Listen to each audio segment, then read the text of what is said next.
Hey Peaches, I'm Eleanor and welcome back to my kitchen.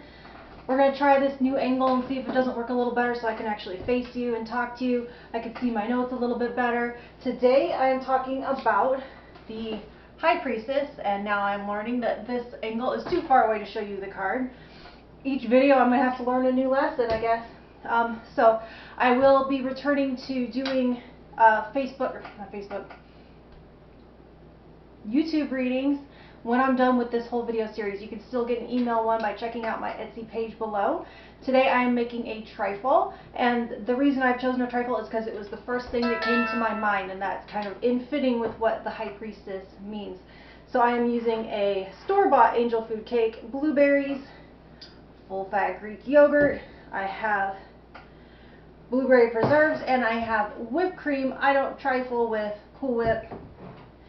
So anyway, let me get started talking about the High Priestess and what she means. I'm going to cut up this angel food for the bottom layer, and I'm going to save the top for, I'm going to save these brown bits to make a, what do you call it, a bread pudding in a little while. Nothing goes to waste. Alright. So this is, the High Priestess is a very yin energy. It represents what it is that you know without knowing how you know it. It is most often referred to as your intuition. But it's wisdom and information that bypasses your language center, so it does not speak in language. It speaks in feeling. It speaks directly. It doesn't require words or interpretation. Once you're seeing signs and synchronicities or hearing, like dream messages, that kind of thing, by then you've already bypass this innate wisdom. That's your guide saying, hey, the stop is back there. It's what you know before you've even asked the question. So it's your direct umbilical to the universe and the collective unconscious. I want to make sure I get all this brown bit off here. It exists beyond your judgment or your filters or your projections. She is often associated with secrets. However, she does not keep the secrets of man. She's actually, that's the Seven of Swords energy, which we will get to later. She keeps the secrets of the universe, esoteric religious secrets, secrets of science,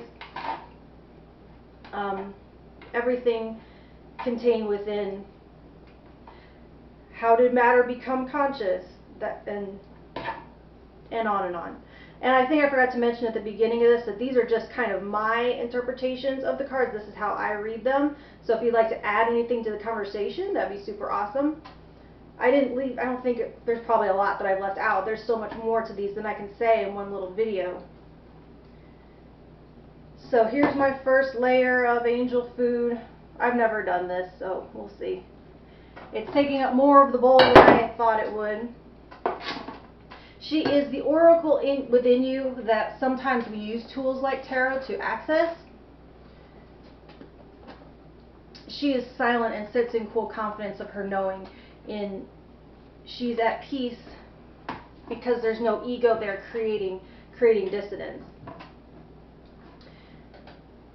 Do you ever overhear news that even though it just happened and you definitely haven't heard it yet, somehow it feels oddly more like a confirmation than a revelation?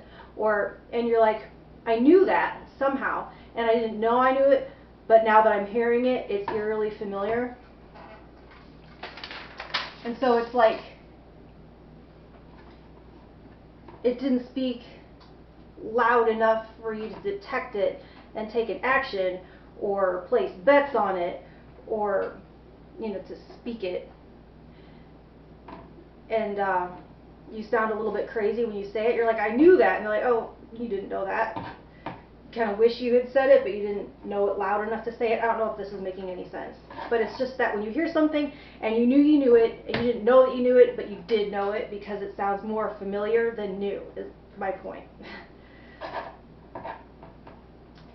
So once this information is in your conscious mind enough to have an internal dialogue about it, or enough to speak it, or enough to share it, or take an action on it, it is already passed through your human filters and processing. And so it's not a voice in your head.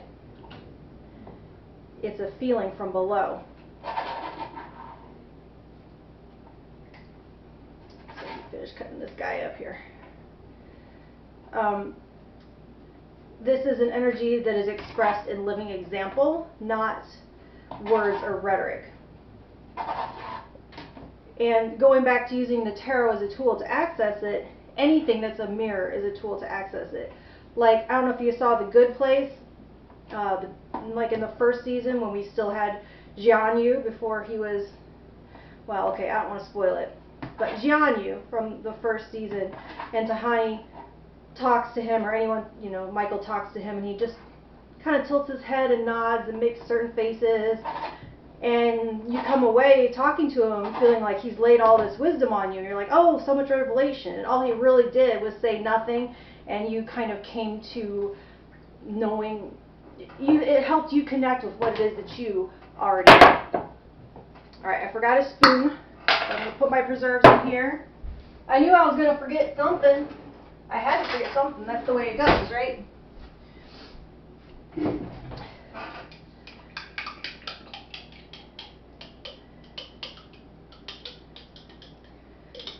Or it's like Neo in the Matrix movies towards the end, when he no longer had use of his eyes, when they were burnt out, but he was still able to see the energy. So when she comes up in a reading,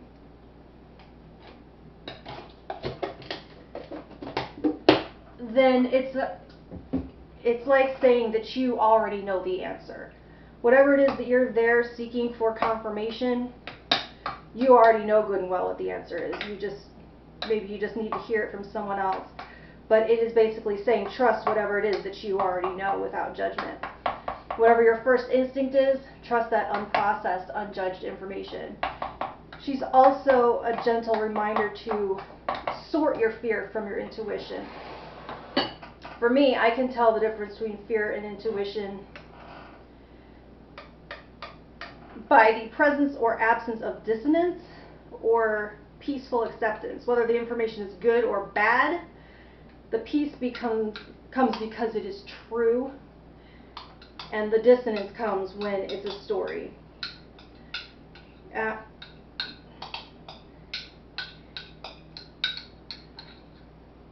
It's like there's a certain amount of acceptance because you know it's the truth.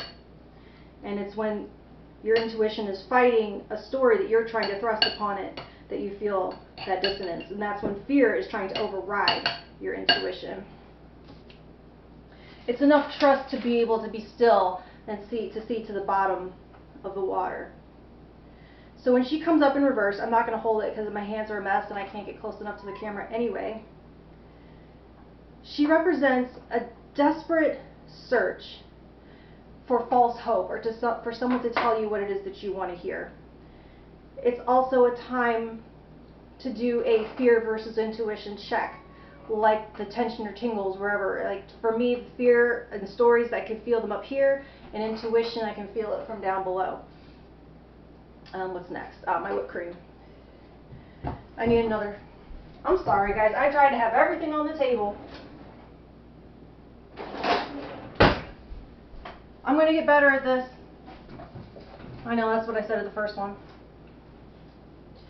So ask yourself also about your paranoia levels. And are you over-perceiving threat due to past trauma and calling that intuition? Or worse, projecting that onto a situation and creating a self-fulfilling prophecy? Are you, and it also can be,